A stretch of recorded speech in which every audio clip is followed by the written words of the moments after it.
একটা অঙ্ক করবো, যে কোনোদিন পড়াশোনা করেনি সেও পারবে। তা এক বন্ধু দোকানদার বললো আমি 364 টাকায় একটা জিনিস বিক্রি করেছি এবং তাতে আমার 9% ক্ষতি হয়েছে, আমি 10% লাভ করতে হলে কত টাকায় বেচতে হবে? তাহলে সে লেখাপড়া করেনি কিন্তু তাকে শেখাতে হবে, আমি সেইভাবে শেখাচ্ছি। কি করতে হবে? তাহলে আমাকে 100 ধরে করব, টোটাল আমার দাম হলো 100।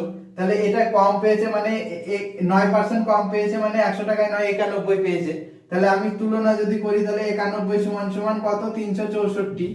তাহলে যদি হয় 1 সমান সমান আরো কম হবে, নিচে 91 যাবে। আর আমি যদি 10% লাভ করি তাহলে আমাকে 110 বেচতে হবে। তাহলে 110 সমান সমান কত হবে? 110 সমান সমান এটার সঙ্গে গুণ হয়ে যাবে।